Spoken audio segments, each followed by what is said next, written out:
Hey guys, Joey here. Welcome back to Droolish. Let's get to it.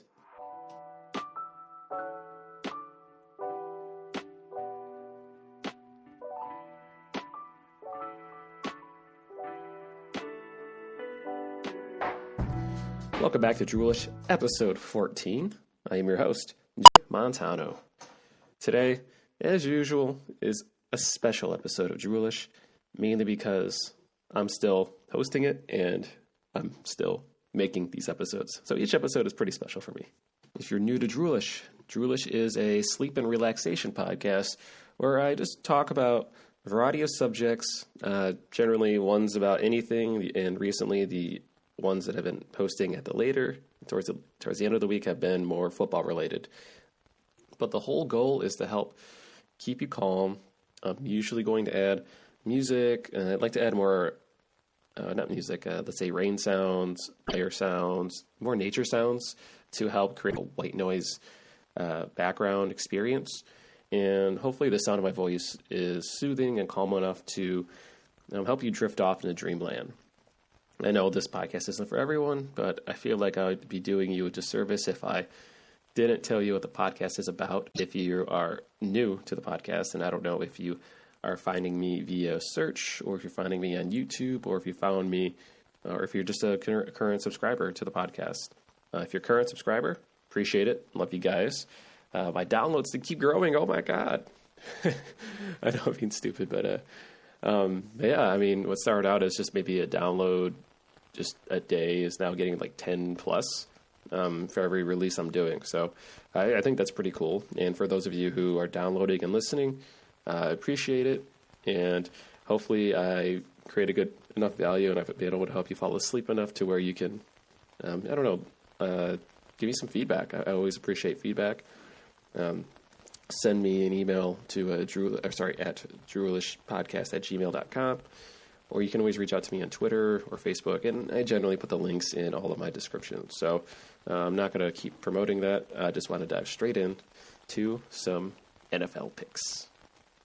So, talking about week 2 of the NFL, it started out as a pretty ish, like meh week 1, which is understandable. Generally, week 1s of the NFL, they're the hardest to predict, and even I fell victim to my survival league, and it's tough. You know, I thought I'd make the right pick.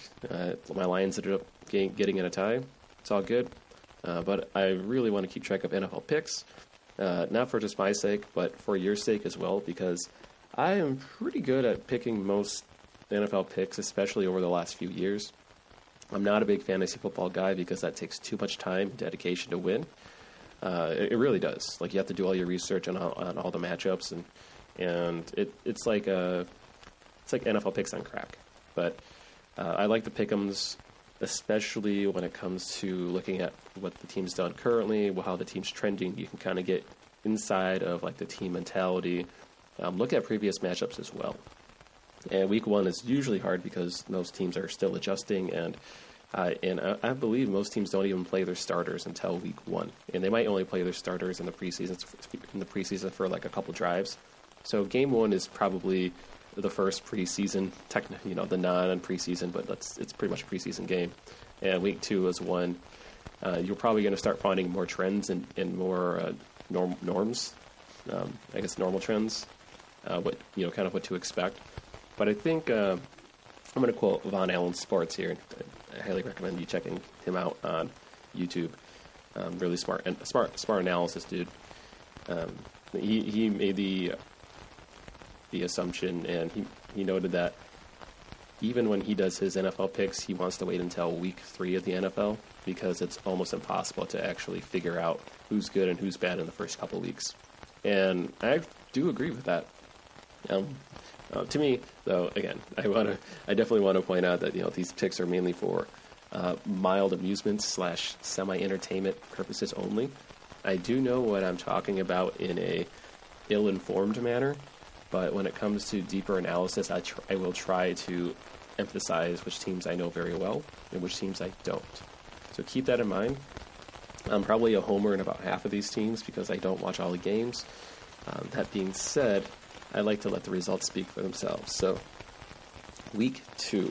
Week 2 is pretty impressive compared to week 1. Unfortunately, my week 1 wasn't that great because I missed my first Thursday night pick, so that's why I do all of my football recordings every Thursday, then release them, try to release it either Thursday night or Friday. But if you listened to the podcast last week, I made the pick of choosing Carolina over Tampa, and once I released the episode Friday, Tampa had already won the game. So, again, despite the timing, I want to make sure like these picks are done before the games start. And I think it's just cool and fun so you guys can either compare or contrast. And I don't know if you happen to be in the same Yahoo Fantasy Sports. I know there are other like different types of fantasy sports and different types of sites that you guys use. But Yahoo's just simple for me, and I created this last minute. So next year I might switch platforms, but for now I'm sticking to Yahoo. So last week I went 11-5, which doesn't sound too impressive to most, but what changed dramatically for me is that I went from the 25th percentile to the 70th percentile in a week. So that means a lot of people probably finished, I don't know, either with a losing record last week, or maybe they didn't do their picks, or maybe they finished with like an 8-8 record. And 11-5 is it's a huge. I mean, it's 3 extra points. It's a huge swing, especially if you look at the record. Because if I finished 8-8, I would be at 17-14 compared to 20-11. So 20-11 is a pretty good gap so far in regards to pick'em, especially after 2 weeks. So yeah, and looking at the leaderboards too, at the overall leaders, I compared my point count to everyone else, and last week I was 7 points off the leaderboard, and this week I'm still 7 points off the leaderboard. So I didn't lose ground compared to all the other picks at the end of the day. So that's a good sign for me to say, like, hey, I made progress, and I made progress, and I think I'm in a good spot to start picking more solid picks, and I can hopefully keep growing, in this league. So, super excited. Now, I'm going to pull up my Droolish picks of week 2 quickly. I'm going to review them, and I'd say in about 5-10 minutes, and I'll mark this down too in the time span, that I'll discuss my week 3 picks, but I like to review the week 2 picks so I can warm up and kind of have, I don't know, it's easier for me to talk out loud about my previous picks and what I thought, and then see if there's going to be any like differences or any nuances. I'm trying to think of the right word, but like any thought momentum that I have going into week 3. So last week, like I said, 11-5. I was wrong with the Carolina and Tampa. We all saw the game. Tampa won. I don't think it was super impressive because Cam Newton is pretty much dead out there still. And the first week mentioned the first game on Sunday, Cincinnati at San Francisco. I completely got that one wrong. It was not even close. I thought Cincinnati was who they thought they were. Turns out they're still Cincinnati. And San Francisco did well. So I started out 0-2.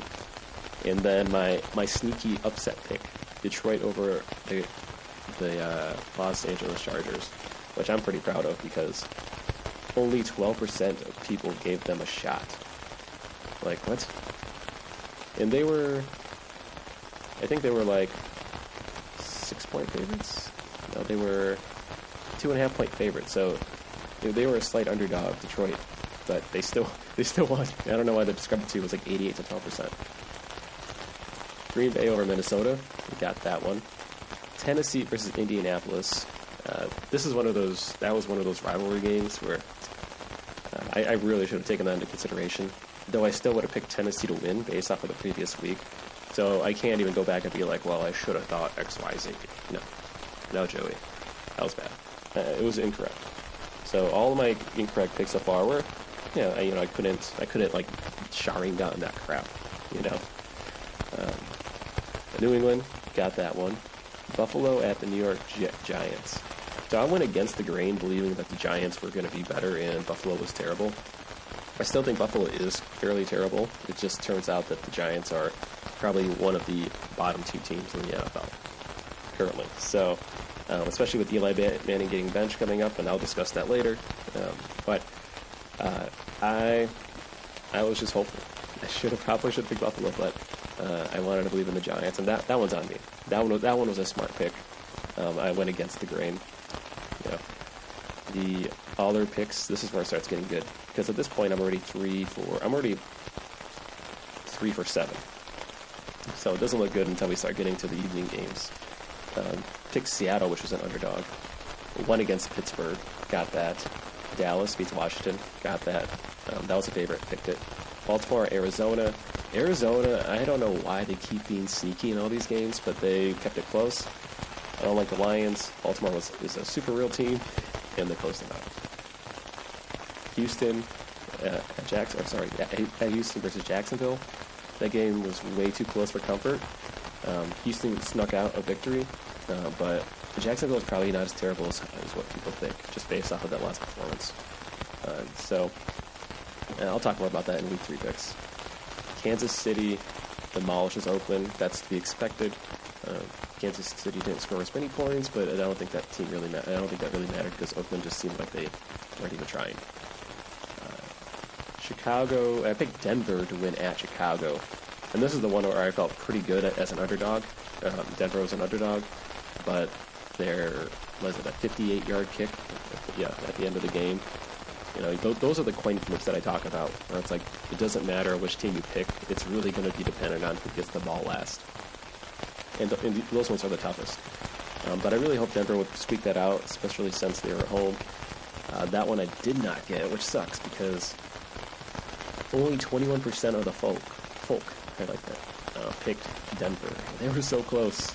I would have been 12-4. That would have been a sick week. But then got the Rams against the New Orleans. So not the New Orleans. Yeah, Rams at the Saints. That one seemed pretty clear cut. I gave Los Angeles the edge because they were home. And Atlanta versus Philadelphia. I picked Atlanta because they were at home, and they just seemed like the better team compared to Philly. And they won. And they were an underdog. Only 23% of the teams picked them. Again, that seems a little bit confusing to me. I can see why. I can see how 3 or 4 of these picks might have gone the wrong way. And then Cleveland versus the Jets. Cleveland actually had a pretty poorish showing. It's just the Jets are terrible. Although the quarterback their latest quarterback did surprise me. So overall, 11-5, feeling pretty good, especially me picking 1, 2, 3. Yeah, I got 3 out of my 4 underdog picks, right? So again, most of my underdog picks, I feel like they actually do have an edge when I pick them, or they're very close to having an edge. And I want to make that clear right now, because I will also talk about in week 3, not just my week 3 NFL picks. I'd like to talk more about picking some Vegas odds about selecting really sneaky underdogs that should give you a positive ROI. I don't do many of those, but I just want to make sure you guys know there's a big difference between ROI-driven picks and NFL pick'em picks. ROI-driven picks are for long-term, and they're not exactly going to be the same as my week-to-week picks, because week-to-week picks are very dependent on this specific week, and I had to think more of the short-term. So I just wanted to make sure you guys understood that, and we can talk about week 3. Week 3 of the NFL. Let's get to it. So I spent more than 5 minutes. Yes, I spent more than 5 minutes doing my research. And prior to the podcast. Obviously, if you've watched the previous weeks, my other picks are usually done during the podcast, but I wanted to do a little bit more research for you guys, mainly because I feel that my picks, like I said, are fairly solid, but I do know that the more due diligence I do, the better picks, I tend to have. And I think that works for everyone. Like, the more due diligence you're giving your picks, the best chance to succeed. And again, I have to emphasize, some of these games, I try to bring context to these picks. So some of these games will probably be within a couple points, and they will be 50-50s. You might as well flip a coin to see who's going to win, because it's going to be dependent on who actually gets the last possession. Most of these aren't going to be decisive victories. It's going to be a random pick six or a heroic, 50-yard drive just to get a 50-yard field goal with 20 seconds left. Those things that have a very low percentage, but most of the time, given the situation, how it played out, you were so close. Again, at the end of the day, those don't count as wins, but I think context is key, especially in picking the quality of the picks. So let's get to it. Tonight, Thursday, or maybe when you listen to this, it's going to be Friday. Tennessee at Jacksonville. Now, 66% of Yahoo is picking Tennessee to win this. They had a strong showing week 1. They fell flat week 2, but it was a division rival. This week they are facing another division rival, which means, again, this is going to be those immediate 50-50 games. And even if I were to let's look at the Vegas spread in this game. The spread here is pretty much even. It's -1.5 Tennessee, so they barely have an edge. And Jacksonville, despite them being 0-2, they had a very impressive performance against a very hot Houston team. And I think Mershew, the porn mustache guy who likes to stretch in a Speedo, that dude, he seems to have real grit, and he did have one of those come from behind, game-winning drives, or game-timing drives, supposedly. But I think they went for a 2-point conversion, and they didn't get it. So Jacksonville clearly is not intimidated by most teams. And despite their quarterback situation, I do believe that they feel that they can still win. And despite them being an underdog, and this is a division rival, this is pretty much a 50-50, but I think Jacksonville does come out on top. I would say they probably win this like 60% of the time, especially at home. Considering they're even, yeah. I haven't done all of my research on Tennessee, but Jacksonville, maybe I want to believe that they're going to win, but their defense has been so stout, and it's a rivalry game, so it's going to be close. So like I said, with about 60% confidence, I'm picking Jacksonville in this one. Next game. Moving fast forward to Sunday. Buffalo. Oh, sorry, I need to take one step back. Yahoo makes their picks, their matchups based off of favorite and underdog. So if I workflow about who's playing at where, that explains why. Buffalo versus Cincinnati. Buffalo's the favorite. Cincinnati is let's see here, let me pull this up, is a 6-point underdog. Buffalo has honestly not impressed me so far this season. The first game they squeaked out a victory, I don't know how. The second week they beat the second worst team in the NFL.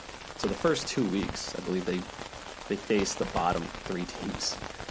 So that already means to me that they are at least okay-ish. But I'm still a little bit hesitant. Cincinnati had a good week, and they had a terrible week. So this is one of those matchups where I feel not so confident overall, which is kind of weird. But I really want to believe that Cincinnati can pull out a victory here, but I just don't see that being reasonable. Not in this case.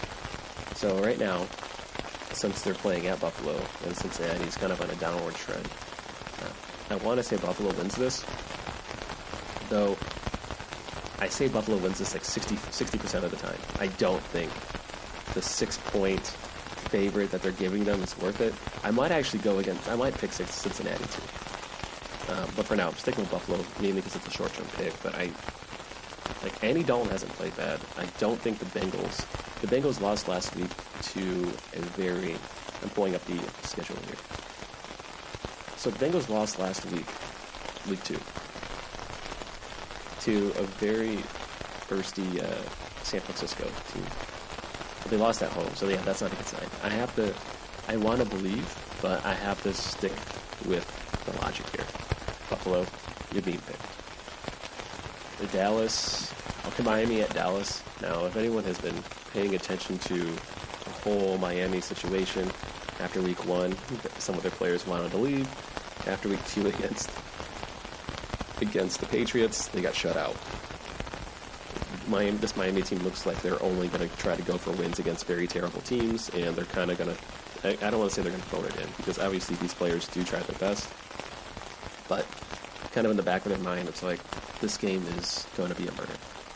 Like 99% of folk are picking Dallas, and the 1% that are picking Miami, I would love to know your logic, because that would be good insights for me in the future if I wanted to pick Miami, but I just don't think they're going to win this week. I'm sorry, that's it. There is nothing really too crazy going on with this pick. Green Bay versus Denver. Green Bay is the favorite, and it's at Green Bay.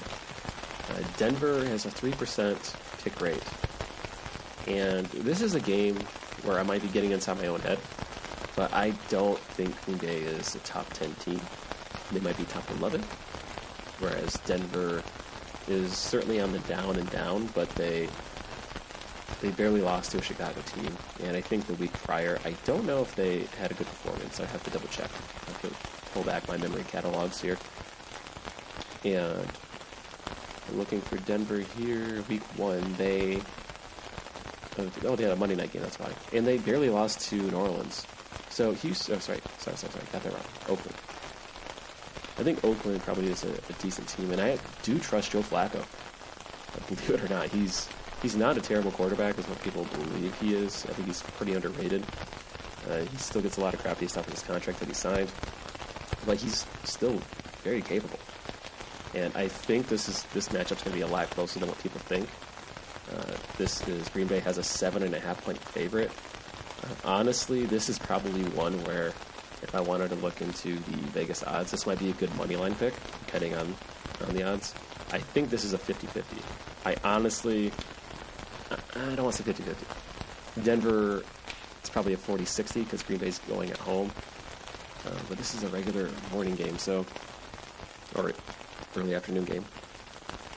I'm picking Green Bay for now, but this is one where if it was depending on the spread, I might make this a spread pick for Denver. I might actually put money down and bet this one for Denver, thinking that long term I'll come out with a positive ROI. We'll see. Next game, Indianapolis versus Atlanta. It's at Indianapolis, and they are the favorite, which is very weird because Atlanta, didn't they win last week? Yeah, this is... What? I mean, Indianapolis had a decent showing, but I have no idea why Atlanta's an underdog. I guess on paper they are. That is weird. I'm going to have to pull up my Vegas odds here. So, Indianapolis is a favorite in the money line. For this it's pretty much even. Plus 105. I think Atlanta actually wins this like 75% of the time.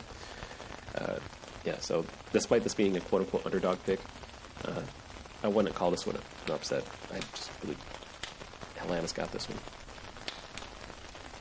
Next game, Kansas City versus Baltimore. I believe Baltimore is going to win this game. It's weird that Kansas City has a 6.5 point advantage, but last time I checked, Baltimore seems to play incredibly solid, and they only appear to let Arizona just come back. They never really finished off the game. They kind of just made it dramatic, but Baltimore knows how to win. Baltimore's offense has been incredibly stellar. Not to say Kansas City hasn't been, but if I had to guess the type of shootout game that Kansas City loves to play, I don't think they've actually won many, like, quote-unquote shootout games last season. Like, didn't they lose to the Rams? They lost to, like, the Patriots in a shootout. They lost to the Patriots, I believe, in another shootout in the playoffs. And Baltimore, I think, lost to Kansas City because Lamar, and I could be wrong, I think Lamar did not, I might be going off the deep end, but if I could recall correctly, Baltimore lost to Kansas City last year in the playoffs, despite Baltimore being on a pretty legit run towards the end of the season. I think Baltimore's not going to slow down. I think this 11%, like, I don't think Kansas City wins this. I think this is a 50-50. A flat-out 50-50 despite Kansas City having a 6.5-point favorite. They're both 2-0. These teams are going to be playing their best. This is going to be a playoff atmosphere game. And because of that, like, I have to put my trust in Baltimore, because when push comes to shove, like, Baltimore has shown up just enough. And not to say Kansas City doesn't show up. It's just their defense always seems to screw them over. I mean, didn't Mahomes lose like 3 games after scoring 40 points last season? So, like, this is a game where if it's a shootout, I kind of trust Baltimore more than Kansas City, mainly because of defense purposes. Next game, Oakland at Minnesota. This game, I believe, is a sneaky 50-50 type. Not because Oakland's that good. I think Minnesota has a lot of things to figure out. Minnesota is an 8-point favorite. I don't know the basis of this. How did Oakland perform last week? Oakland lost last week against Kansas City, which means nothing. They lost at Kansas City. They lost to the best team. And they beat Denver, which I think Denver is still a sneaky average team. Potentially good. That's got on a current bad rap. So, I want to say Minnesota. I'm going to pick Minnesota. They have the home advantage, and Oakland just doesn't seem to be that strong yet. Versus Minnesota, they have a strong defense. They have a strong run game. Kirk Cousins, I love Kirk Cousins. I have not watched all the games in Minnesota, and that's on me. I'm a big NFC North guy. I've been paying attention to more the league in general, but not so much my division outside of Lions. But from what I've seen with the Minnesota game, Kirk, that guy, he tends to get inside his own head. For low-pressure games, he does incredibly well. For higher-pressure games, he just, he doinks it. Like, it's hard to explain. I think it's all mental for him. He clearly has these skills and tool set to be an elite quarterback.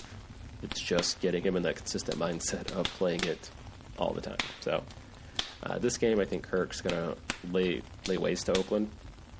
Yeah, I started out as unsure, but now I'm feeling a little bit more confident now that I'm talking about it out loud. So yeah, I believe Minnesota's got this one. Next game, New England at the Jets.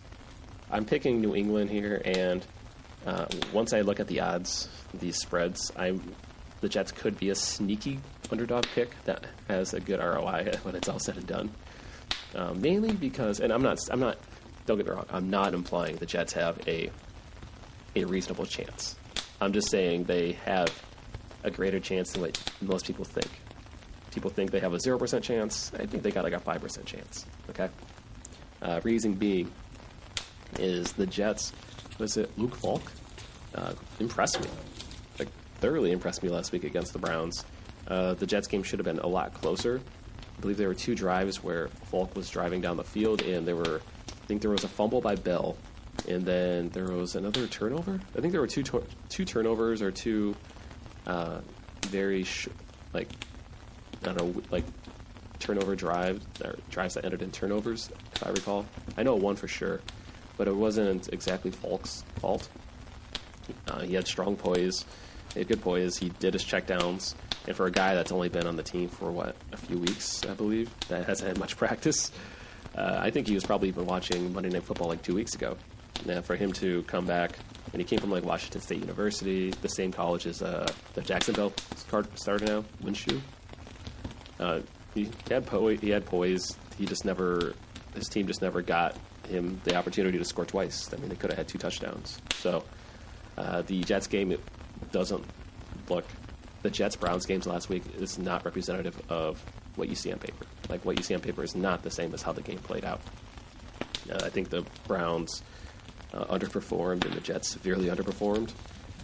So I think this week New England still stomps them hard, but depending on, like I said, the odds here, if I think it's a positive pick long term, I might go back and talk more about this later. But short term, I think, like I said, New England wins this 95% of the time. So yeah, which is representative of the picks. 99% of the people are picking New England. Now, this game, next one, At Philadelphia versus Detroit. Detroit. You have been the anomaly. This is the first year where I picked Detroit twice. And actually 3 times. It's 1 in survival and then 2 in pick'ems. And I don't think my tie counts as anything. So, or for that first week. But last week, Detroit did sneak out a victory as an underdog. And that was more of a one I mentioned. It was like a 50-50. I believe in that one. This one, I believe Detroit, they're a healthy team. Stafford has been playing pretty well. I mean, the team's been playing pretty well. I think the Chargers had a pretty stout defense. It was a tough game. It was a gritty, ugly game. And I think Detroit and Patricia Detroit had a different coach. I don't think Detroit would have won last week. And yes, there was some luck, obviously, with a fumble and some missed field goals, but it goes back and forth. And Chargers should have won that game based off of play, but I think it was more of a marginal victory if things played out. But at the end of the day, Detroit is one of those teams that seems to have gotten fortune on their side with being on the right side of, what is it? What's that term? A snatch victory from the defeat from the jaws of victory, snatch defeat from the jaws of victory. That tends to be Detroit's motto. And it doesn't, I don't know, it seems like in previous weeks Detroit would blow up and be 0-2 at this point, but they were 1-0-1. And I've mentioned this outside of the podcast, months back, that Detroit is on the up and up, and a lot of the players in Detroit are buying into Patricia. Now that we're starting 1-0-1, with a tie and a decisive close victory, facing a fairly strong Eagles team. That, looking at last week, I believe they lost, or did they win? Philadelphia. Yeah, they lost to Atlanta. Yeah, they lost to Atlanta. And with, I believe, Wentz, he's still in. I wanted to quick double-check this. I have to check the roster because I don't know if Wentz is around. Because I think he got hurt, but I don't know if he is injured. And Carson Wentz he's in. I think it's with Josh McCown. I think Deshaun Jackson's doubtful. Alshon Jeffrey's questionable. So it's not that I don't trust Wentz or the Eagles. It's just they seem to be very banged up, and Detroit does seem to be capitalizing more frequently. And last season they've had 4 or 5 decisive victories. Whenever Detroit did win last year, they did win some of them decisively, and it wasn't like the same old comeback Stafford story. So I don't think many people are paying attention to Detroit as usual. I think the hype for Philadelphia is a little bit too much, as represented by the 89% of folk that have been picking them this week. I'm going against the grain here, and I already have 4 underdog picks. Oh man, this is madness. I don't believe the 6.5 point favorite. I think Detroit. I just think Detroit has this. I think this is a 50-50, and I think Detroit has a legit shot.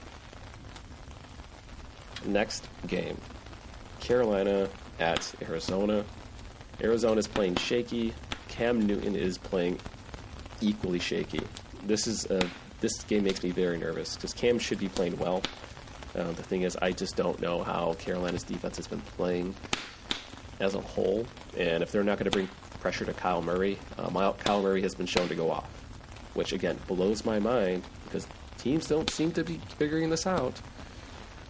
Just give him pressure, give Murray pressure, and until he's able to adjust, he's not. And I'm probably going to pick Carolina in this one because I feel like Cam Newton and the team are probably going to come out strong. This is either going to be the game that Carolina comes back for the season or the game where they shut down. And when you're in that mode, I think winners win and losers lose. And I think Carolina and Cam, I think as a team as a whole, they definitely need to get their crap together. And this should be, in their head, a gimme game for Arizona, which means if they play the way they're supposed to and not think that they're freaking amazing and they don't let Arizona come back, they should have a decisive victory. Just note, though, I think Carolina wins this game probably 55% of the time. So like I said, this is a close one. This is a very close one, but I'm sticking with Carolina here. Next game, at Tampa versus the New York Giants. Tampa just came off of a victory. The Giants are starting a new quarterback, and Eli's benched. It's a complete unknown, and with the complete unknowns, I'd rather just stick with what I know, because I don't know anyone in their right mind, unless if you're a New York Giants fan, and you've done the research on the backup and kind of how the team's performing. But it just seems that New York is not doing anything. I mean, they're a bottom 2 team, like easily in my head. So I think Tampa wins this. I can't. Even if I wanted to go for the Giants, I can't. Like, I just don't see them winning in most scenarios. This next game, Houston at the Chargers. The Chargers have a 3-point advantage, at least according to the Vegas odds, and they are being picked 2-1. So 66% of the folk are picking them. And this one I'm completely unsure, because both teams have the ability to score really well. Both teams have a defense that can show up. Good play calls, good play callers. Everyone has dynamic players. Phillip Rivers is a beast. So is Deshaun Jackson. Or Watson. Oh, I want to say Jackson. I'm pretty sure it's Watson. Yeah, Deshaun Watson. He's been a beast. He's 24 years old, athletic, smart player. He's always impressed me. But I think this game's a coin flip. I think Houston wins this half the time, and I think the Chargers win half the time. I'm probably going to circle back on this one because I don't think I'll be able to figure out this. I can't actually have a favorability in this one. I might have to default to the Chargers only because it's a home game. And I think that's what Vegas is doing too. But, man, I feel dirty picking against Houston. But I feel dirty not picking Chargers either. I don't know. I just do not know this one. I'm picking the Chargers, and I'm feeling dirty. So keep that in mind. This is a dirty Chargers pick. Next game. San Francisco versus Pittsburgh. This is at San Fran. San Francisco has 85% picks. Pittsburgh is starting out a new quarterback, and I think they traded, or they did some stuff this week to, I don't know, like Pittsburgh doesn't seem like a team that folds, and San Francisco might be getting a little bit too ahead of themselves. I honestly think, unlike the Giants situation where they're starting a different quarterback, and San Francisco did come off a strong game, and they're 2-0. Again, I mentioned this. Like this is the week where the teams that are supposed to show up will show up, and I think Pittsburgh is going to be a team that shows up. That's it. Like any 0-2 team that's going to show up, that has been a perennial playoff team. That I know, despite Big Ben being gone, it's not like the Steelers have been incapable of winning games without him. I think Pittsburgh will sneak out a victory versus San Fran. I think.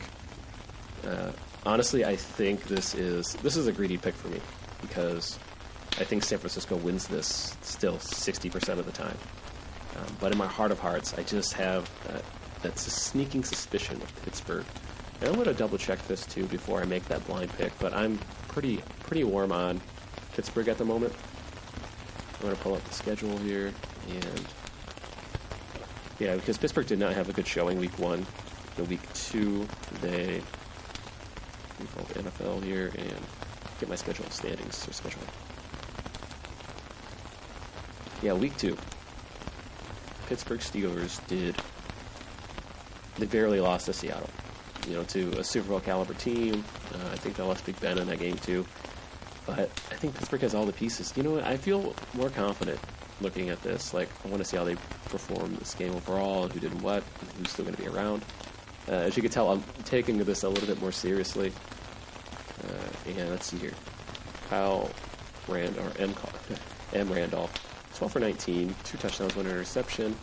Certainly made the best of it. Yeah, I don't think Pittsburgh is out of this. I think Pittsburgh will come back strong this game. Now, I take it back. This is probably 50-50, but if winners do, like I said, winners do win. And Pittsburgh's a winning team. And I just can't see them losing frequently to San Francisco. So I'm picking Pittsburgh, which now makes me have 5 underdog teams this week. Although, looking back, like I said, Atlanta shouldn't be an underdog. Jacksonville, it's a 50-50. And Detroit is a true underdog. Baltimore is a true underdog in this case. I don't think Pittsburgh is a true underdog. Anyways, heading towards... we only have 3 more matchups left, so Seattle versus New Orleans. I don't know. This is a game where Seattle just seems to be steamrolling. They just don't lose. And this might be a season where Drew Brees is just doing Drew Brees things, and the New Orleans Saints just kind of do whatever. But Seattle at home, very, very tough to beat. Russell Wilson is amazing. He's been playing phenomenal. Brees has been fine too, but they did get shellacked by the Rams. So I don't have much hope on this one. So for New Orleans, I think Seattle wins this like 80% of the time. And yeah, that's what 88% of the people have been doing here. Next game, Sunday night game, a very interesting matchup.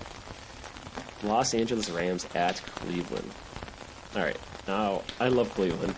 I've been buying a lot into their hype, but I've also been watching all of their games.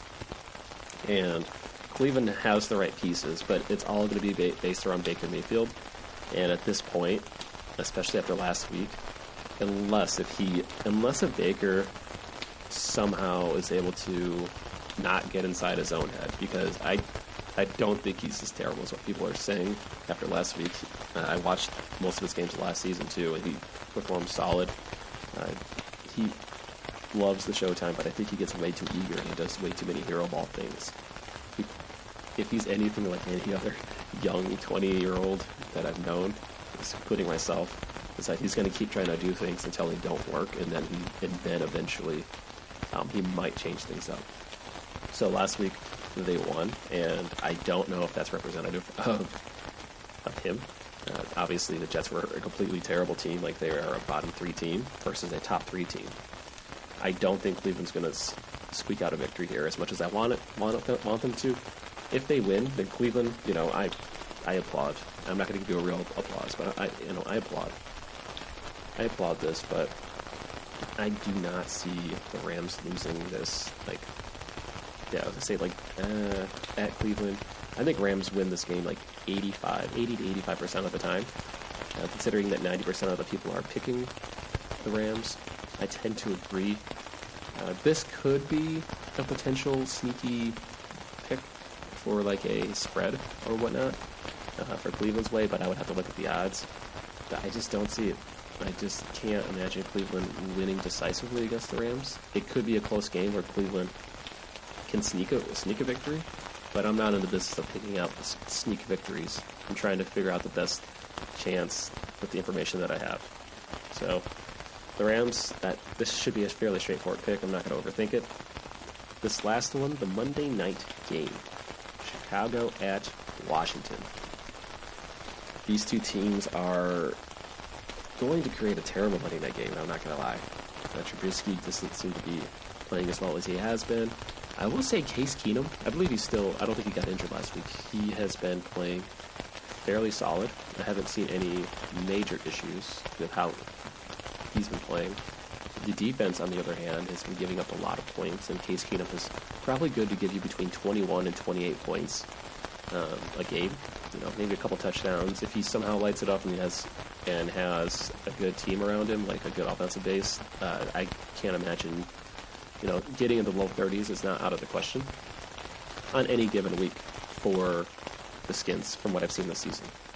Now, looking back at week 2, they did lose to, let's see here, Washington. They lost to Dallas, a very strong Dallas team. And I'm looking at the stats here. They lost a close one week 1, and then week 2 was fairly close. But yeah, Case Keenum hasn't played terrible, at least from what I'm seeing on paper. I've only watched a very limited minutes, so I can't give him the definitive eyeball test. So what I have to do now is I need to think of Chicago, and I know a little bit about Chicago, so I have to figure out will my Chicago knowledge be enough to make me go against Washington, because on paper I feel like Washington does have an advantage here until I do a little bit more due diligence. Now Chicago, both games, if I were to point out how they performed, they eked out a victory against a very suspect Broncos team. Week 1, it was a Packers defensive stout game. Trubisky has not shown any reason to grow. Although this week against the Redskins, since the Redskins do have a terrible defense, I am a little bit more nervous that this might be a 21-24 type game. It's at Washington, but Washington, every time I watch Washington on TV, well, Kirk Cousins with Washington was a different story. He would actually show up. But this game, it's a complete unknown. I think I trust Case more than Trubisky in this one, and I think that's going to make the difference. I think it's going to be like a 21-24 game. This is probably a 50-50 coin flip, and it is not the 4-point advantage, what people are saying that Chicago has. So there you have it. I'm going to review these ones. Okay, from top to bottom, I'll let you know which ones are favorites and underdogs. Okay. Picking Jacksonville versus Tennessee. Jacksonville, underdog, picking them. Buffalo, Dallas, Green Bay, Atlanta, underdog. Baltimore, underdog. Minnesota, New England, Detroit, underdog. Carolina, Tampa, Chargers, Pittsburgh, underdog.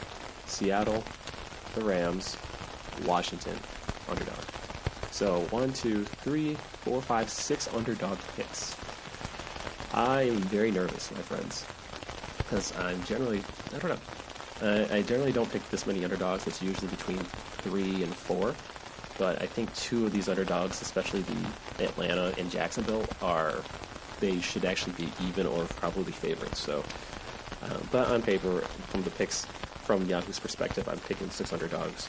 We'll see how it goes. If I end up winning most of these games, then heck, maybe I should start charging for these secret episodes. But no, obviously this is week 3, and this is my first year of actually tracking on tracking it in front of the public and not just for myself. So hopefully my ill-informed logic is a little bit more thought out. And if you haven't done any of the research and you're still trying to sleep and you haven't fallen asleep, well then, I'm super sorry. I know this one is probably more of a, if you're a football fan, this is probably better to listen to during the day. But, don't take it too super seriously. And if you're trying to sleep and you don't care about football, then yeah, this obviously makes sense. So, let me know. I still love doing these picks. There's still 2 tiebreakers I'm going to have to do. But let me quick save my picks here. And let me do the tiebreakers off camera here, or off audio.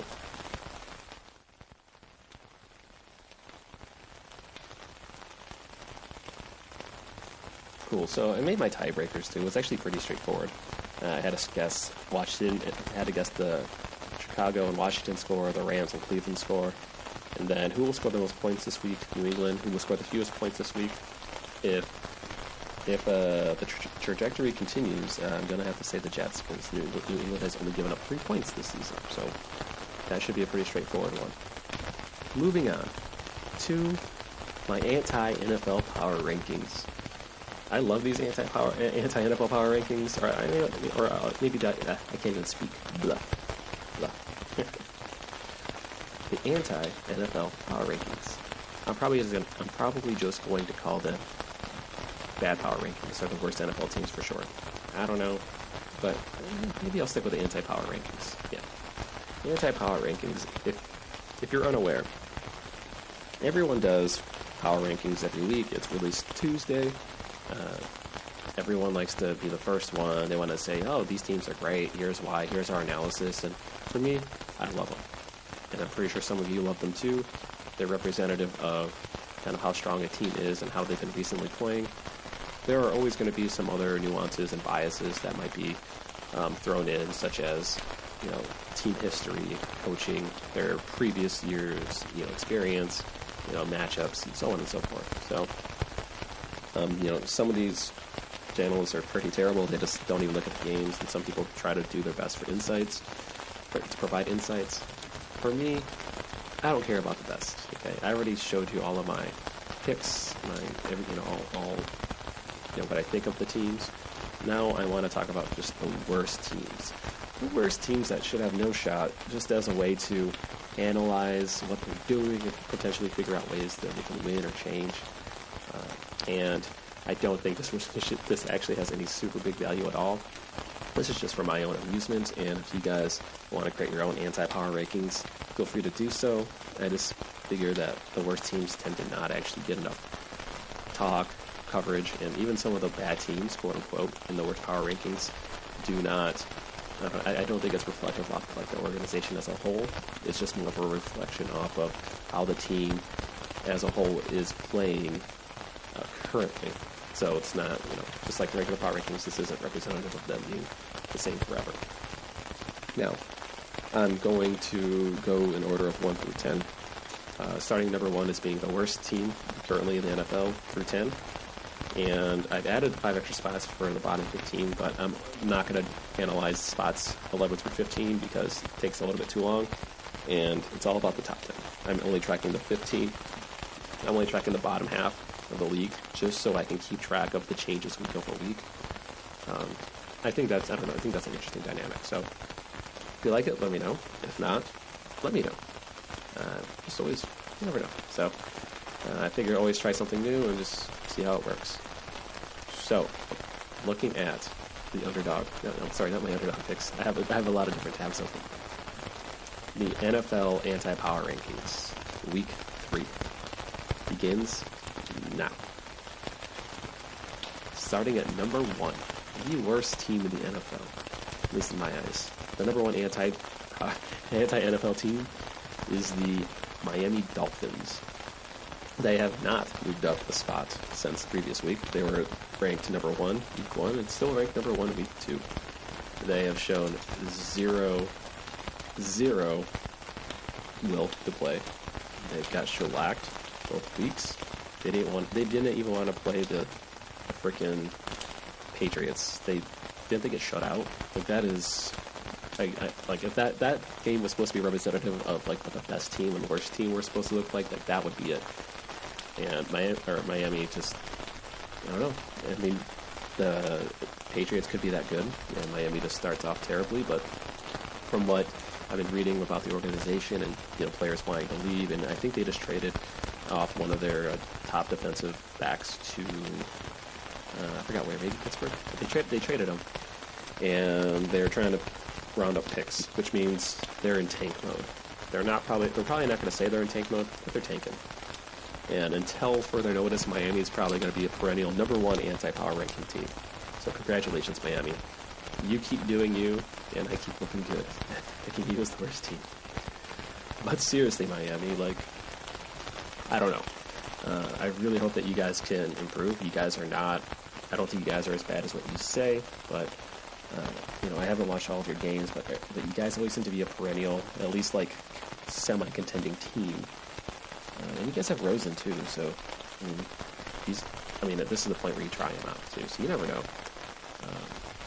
Number 2, New York Giants, moving up from the same 2 spots, so they actually did not move up at all. The Giants, we saw it last week. I wanted to put more faith in them, and I actually don't know why. I ranked them I ranked them number 2 for my anti-power rankings, and I still picked them to win. See, again, that's on me. I called that last week, or earlier this episode. That was a flip on my part. That should not have happened. Do I need to even go over Giants? Maybe I will. So they got rid of Eli, which actually does help their case, at least on paper. Well, it's an unknown. I can't tell if this new quarterback is going to be better or worse than Eli. The offense doesn't seem to be clicking. They're generally, it's not just a coaching problem, but didn't they give up 28 points, or they give up a lot of points. They lost the week 1 game. I think blew a 15-point advantage against Buffalo. So I just don't see any momentum that the Giants have that would say they can win against I'm trying to think of other teams that they can beat, and Miami's the only one. Next team. Moving up 2 spots from number 5 to number 3, the New York Jets. Now, this is a very tough one because I did not want to place the Jets as the number 3 team for my anti-power rankings. But with Darnold out with mono, with Simeon ankle disintegrating, they left the team with Luke Falk. And I mentioned this before, he was very, very impressive. But they still lost to a very weak Browns team, like the Browns team that made lots of mistakes, and they got shellacked. Of course, the Jets team had Falk's mishaps probably had nothing to do with the team, how they performed. Like, there were 2 fumbles. He was 20 or 25 and almost 200 yards. He did what he could, and he didn't look nervous. He looked very poised. He almost kind of had a Wentz-like feel to him. I'm going to evaluate his arm strength, but it seems like his accuracy is pretty there, or pretty close. His decision making is solid. Of course, he's only one piece of the puzzle, but for now, those are indicators that the Jets have something that that they could potentially look forward to. But based off the team is playing as a whole, again, it's not just the quarterback. They moved up 2 spots. I just can't figure out many other teams that are worse than them at the moment. I don't know what their owner and direction, how they're going to go with the season. If any Jets players are having trouble sleeping and you're listening to this, I think you guys are probably way better than what I'm saying with the -3. It's just you guys have been trending downwards since week 1. And I know we're in week 3, but you guys may have that much cash to begin with. But like I said, the eyeball test is making me starting to believe a little bit more. But it's a whole team effort. So obviously the special teams, defense, even the offensive line, there's so many different pieces that need to get their crap, together. So sorry, Jets. I don't hate you guys. I wish you guys were lower in my anti-power rankings, but nope. Number 4. Staying at the number 4 spot is the Arizona Cardinals. I know some people might give them props for hanging in with the Baltimore Ravens, but just like the Detroit game, they just hung around. They didn't do anything super impressive, at least to me. I'm not bought into Arizona. I'm semi-bought into Kyle Murray, just a little bit more compared to the prior week. Mainly because if you keep giving Murray time, he's going to keep finding ways to utilize Larry Fitzgerald. Larry Fitzgerald is still a game changer. So just pressure Murray. He's got huge weaknesses that aren't being exposed, and when they're exposed, the teams just don't capitalize on it. It frustrates me. Arizona, still with a new coach, they're still kind of finding their way. Until they get that first win, I'm not going to be moving them up because it seems like these other teams are just letting them hang around. And yes, I'm very bitter about that Detroit tie. I'm very bitter because, an old school Lions team would have lost that game, so they tied it, and that's fine. But both times, Arizona should never be in those games. Had their opposing teams actually played the full damn game. So, Arizona, you're number 4. Congratulations. You didn't move up. So that's progress, I guess. Moving on to number 5. Washington. They bounced up from the 8th spot to number 5, and I don't think the Washington team is as terrible as they think they are. I think Case Keenum is probably he's got a shot here, and he's got a shot of winning against some teams that are probably meh-ish, I should say. And they still haven't won. I feel like it's more of a team effort. It's not a Case Keenum. Like I said, I like Keenum, but the defense just keeps giving up so many points. It's a team sport, and as a team, Washington wasn't trending super amazing after week 1, and week 2, same thing. I just outside of Case, I think they have a couple decent wide receivers. With their offensive course, okay. From when I last checked, I thought they had an offensive line, but this is where I'm starting to lose all my Washington knowledge. I was a big Kirk fan, so I knew a lot more about Washington. But this year, like I said, I think Monday's going to be an ugly game, and I don't know. I think Washington could win this one, mainly because Chicago is another bottom-tier team that I can't say what their rankings in this one, but they're kind of in the same realm, in my opinion, currently. Moving on to number 6, bumping up 3 spots is the Jacksonville Jaguars. Congratulations, Jacksonville. You moved up to number 6 in my anti-power rankings. So, being the 6th worst team in my eyes in the NFL, this is the team as a whole. They haven't not been scoring much. I do believe a lot in Nick Foles, big time.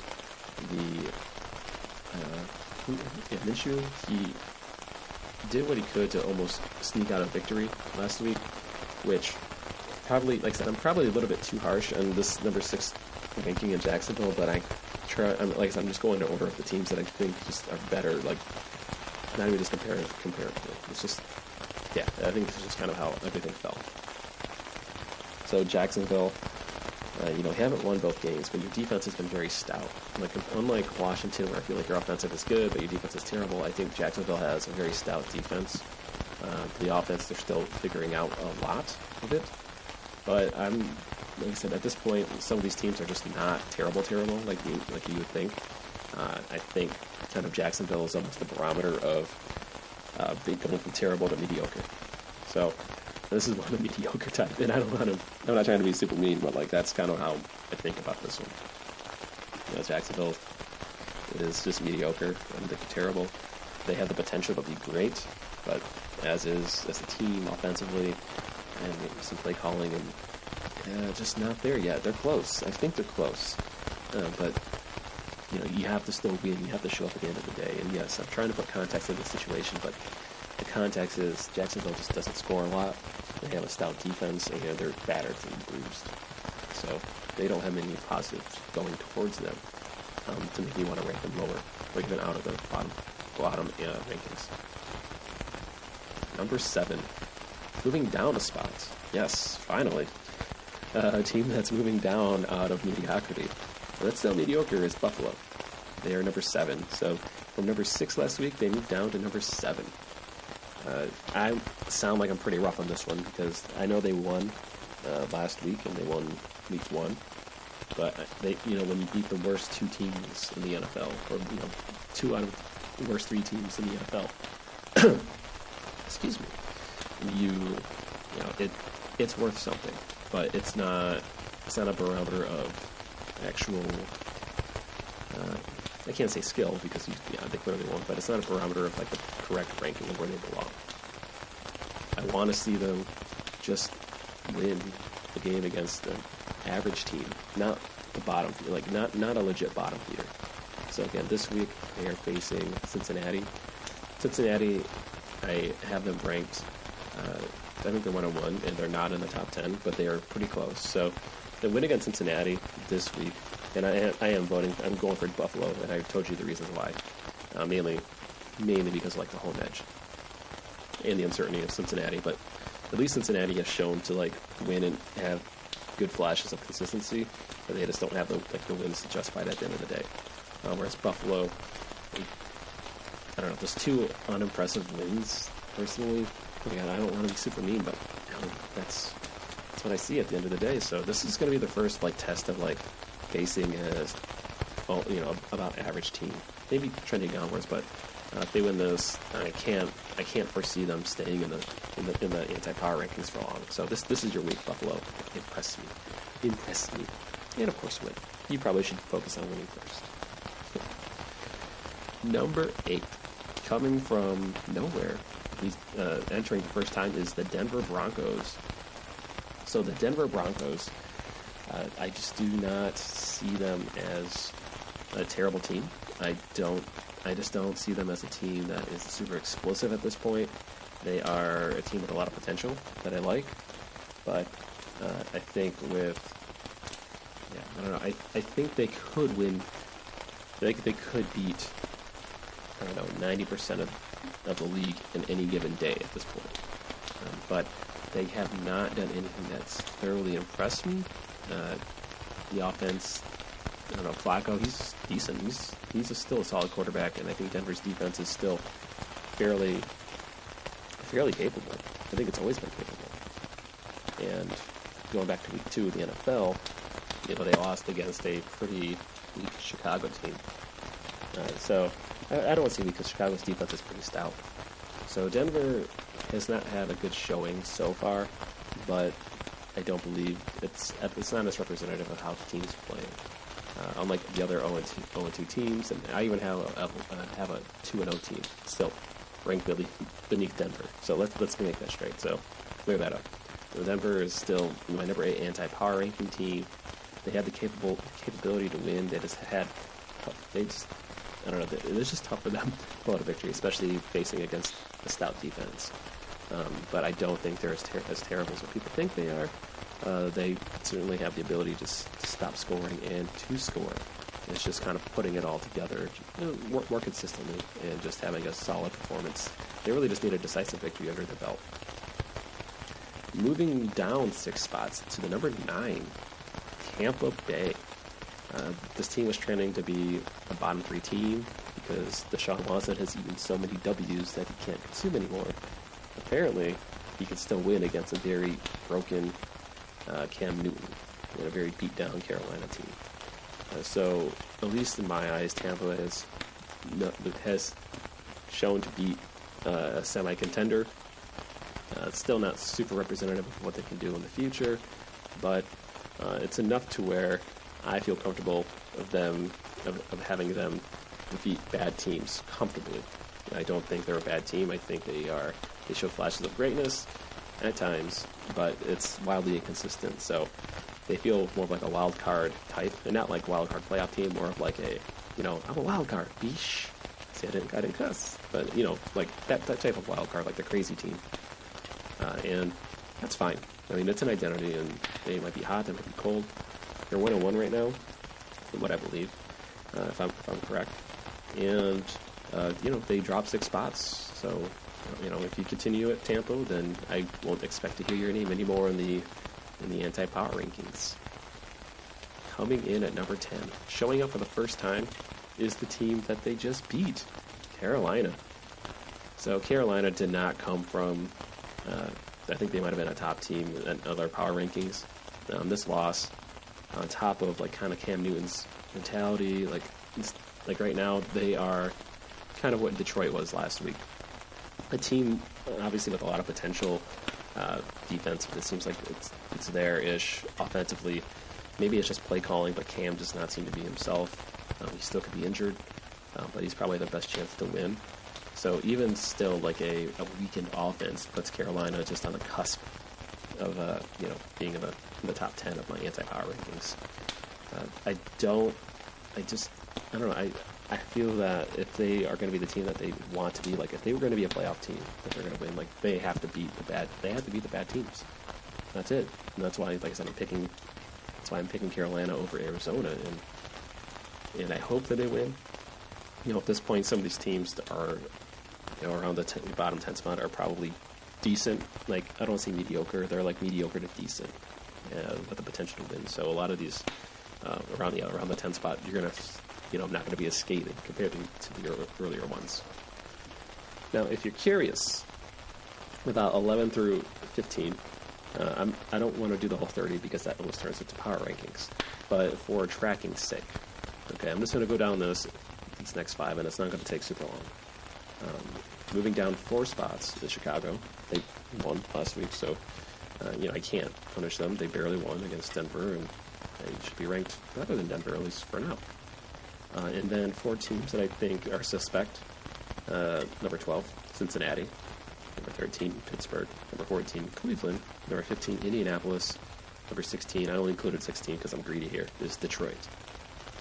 Okay, I'm not going to dive too much into this. Chicago is probably the only one.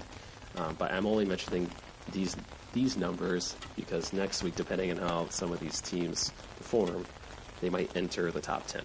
So, and I'm only keeping track of 11 through 16 just for kind of like a brief, like hey, like here's the teams that are trending downwards, kind of like that.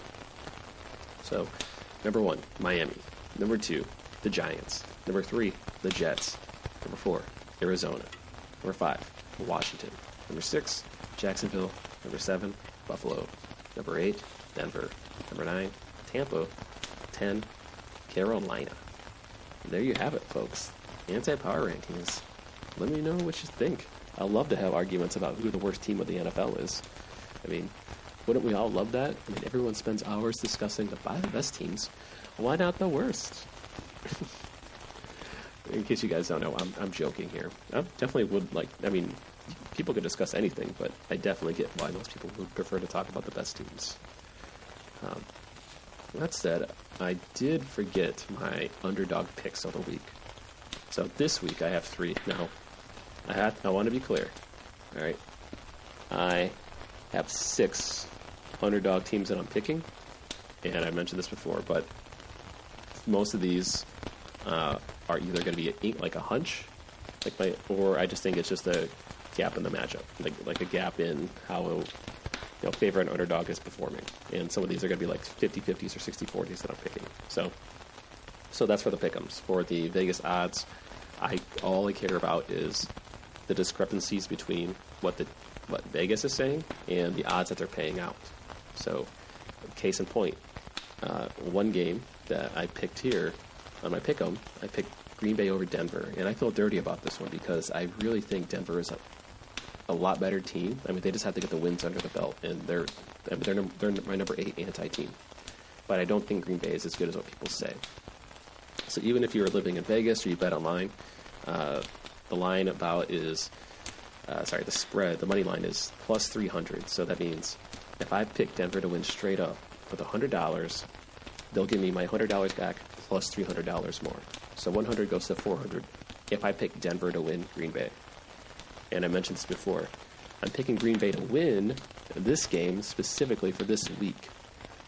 But I think that they win 60% of the time compared to Denver in this in this day and age. So because of that, I would be very, very likely, and I actually will be making this bet, placing Denver, who is a 7.5 point dog, for plus 300, which means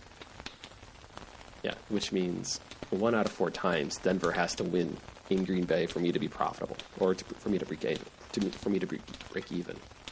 So 1 out of 4, that would give them like a 25%. Yeah, they would have to win 25 times out of 100 in Green Bay. Like I said, I think they win 40 times out of 100 in Green Bay. Almost 50-50, but it's Green Bay wins 60 times out of 100, or 60%. So I think long term, I think this is a profitable play. So that's why I'm saying Denver, my first pick. And I can go in order. The Jacksonville-Tennessee game, I don't know. They're both even, so it's not worth picking underdog. I mentioned the Denver game, yes. Detroit-Philadelphia game. I'm picking this one. I told you, this is a greedy pick, my Detroit pick here. I think Detroit can sneak this one out, but at plus 230, I think Detroit wins this about 33% of the time. 1 out of 3. And I think this is their one.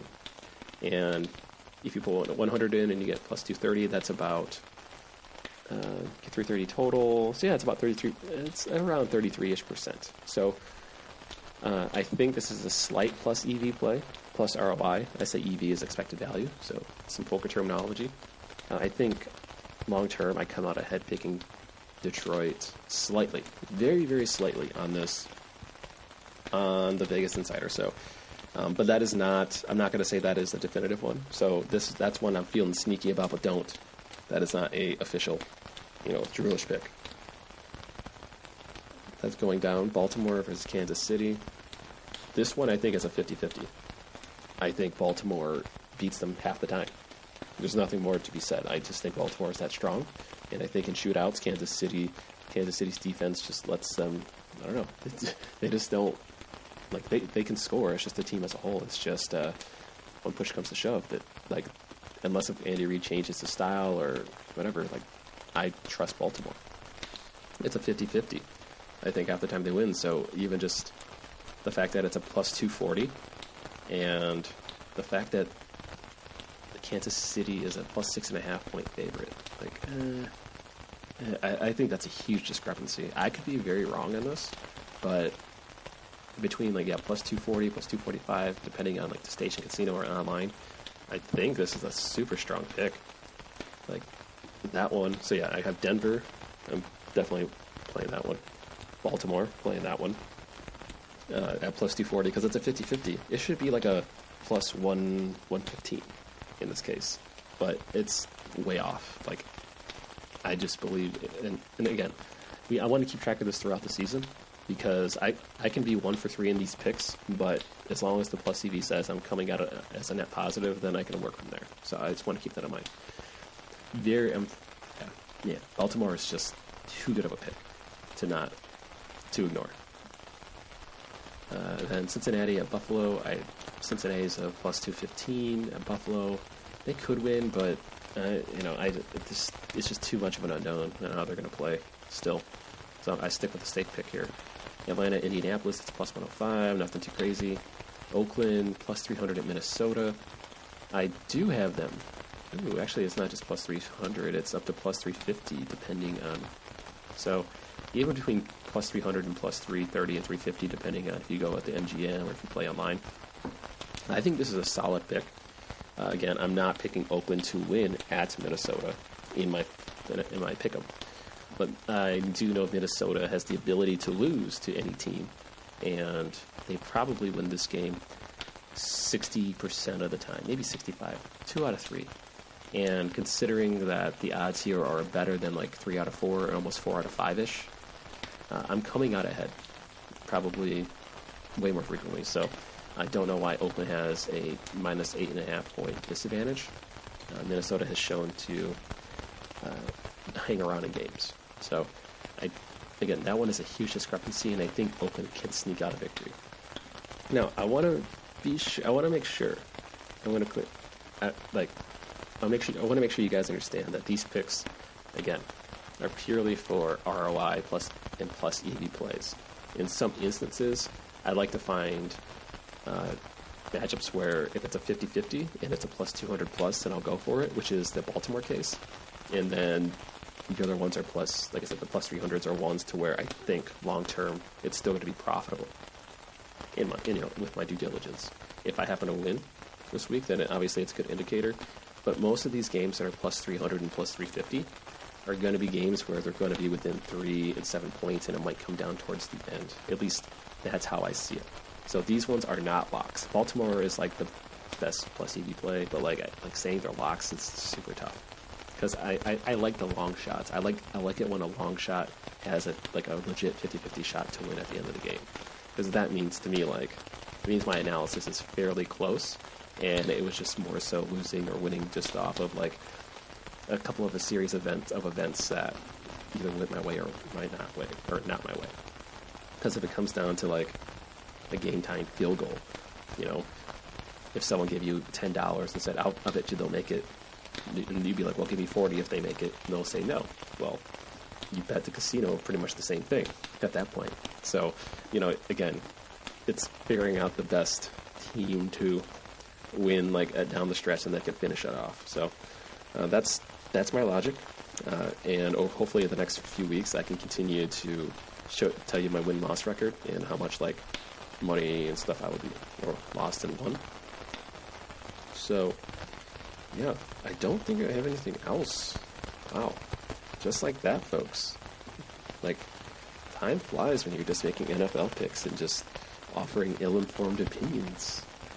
But I don't plan on doing any more of different types of sports picks in the future. It's only, outside of NFL. I love the NFL. It's one of those games where, you can spend a couple days or a couple hours doing the research. Things are always going to be changing last minute too. That's why I like to create these on Thursdays, because I get to get a better idea of who's practicing and who's not. And I can just let time, let my unbiased opinions, even though some of them are biased, I'm not going to lie, get in the way of, of the trends and whatnot. Or else I would be posting this Tuesday, show off the power rankings to the world. But I don't want to do that. The anti-power rankings. So there you have it, folks. If you have any questions, or if you Or, I don't know, if you just want to keep track of my picks and test them yourself, or you have your own pick'ems, let me know. I certainly don't mind the discussion. Obviously, I don't want to do this via podcast form. I'd like to have face-to-face discussions. But hopefully this was useful for you guys. Again, 11-5 last week, which is surprisingly strong compared to other teams. So I figure if I can keep just having solid 11 to 13 win games, I can see myself atop the leaderboard more frequently. I mean, anyone can probably get like a 13-3 or 16-0, like once in a lifetime. But being consistent is the key, and especially if I keep making these picks and I keep talking them out, I can, keep making potentially more money on the side, the sports gambling and sports betting, because it's really just playing the edges. And I can hopefully in this podcast, and obviously it's not, but if it ends up being the case, it's awesome. But hopefully I can keep showing you guys my logic and the results that show forward. So pretty excited. Again, if you have any comments, or if there are any certain types of ideas that you have or things you want me to talk about on the show, I will be more than happy to. I mean, generally for me, the idea part isn't too hard. It's just getting the power to hit record and then either do the research or talk more about it. Some podcast episodes, I just go off the cuff and just kind of speak what's on my mind and then kind of think of things as I talk, which there's nothing wrong with that. Generally, my Tuesday or Wednesday release ones are often like that, or sometimes I have a certain subject that I'll review. And then these ones that are released Thursday and or Friday are going to be more sports related, which I feel that they are more like on point, but it's not super heavy related to like sleeping-ish. I mean, both are, but I want to have more consistency overall. And who knows? I mean, maybe this will just be dropped, but I think just having these types of picks on a week-by-week analysis actually helps me create like my schedule, and hopefully creates a schedule for you guys if you're still interested in listening to the podcast. For any questions, comments, business opportunities, or if you want me to be on your podcast, I mean, I'm more than happy to. This, like I said, this is more of like my long-winded talk, cool, chill podcast, but I still like to have like a lot of hype, and like I like to make a lot of noise generally too, in real life, and usually as whenever I pop up in different shows or different occasions outside, I tend to be very loud. So this is certainly my inside voice, inside voice type thing-ish. But yeah, if any business opportunities, sponsorships, questions, comments, constructive criticism, fan mail, anything, reach out to me at droolishpodcast@gmail.com. I think I have links to on the site, droolish.com. I think I'm hosting at Fireside FM, so I have like all the links everywhere too if you ever want to reach out. Facebook.com, type in Droolish, Twitter.com /Droolish podcast. If you type in Droolish, you're going to find it, guys. So feel free to reach out, and it might take me a couple days to respond, only because I'm catching up on a lot of other projects related to this podcast. Especially if you're listening on YouTube, you might notice, depending on when this is released, the order of episodes has been so sparingly off, like it's been way off, and I don't want to have like a 2-month turnaround from audio to video when I can resolve that in a day. So, and I'm trying to catch up on all of my video episodes on YouTube. It's just the rendering takes hours. For like a 1 hour rendering 1 hour video takes 3 hours to render. So, I'm doing what I can, and I obviously have my other stuff too, but I want to make sure all of the content is available everywhere, and until this podcast keeps growing, and hopefully it's growing, it's having more of a positive effect. And when I look at the numbers, it seems like that's the case. I know some of you are, a lot of you are trying to sleep, and I really do want to help. So the comments, the good stuff, that's great. And if you don't like this, obviously you don't have to listen. If there are certain things you think I can any tweaks on, or you want to help out, I'm more than happy to listen. So I just want to have a really great experience, and for you guys. And I want to have fun doing this.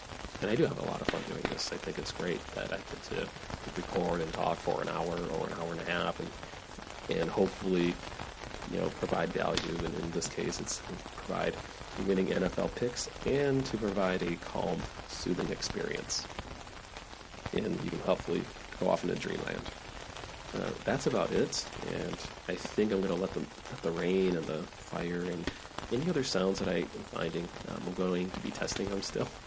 I know it changes every episode, but I think that's fine. I don't want it to have like the same sounds.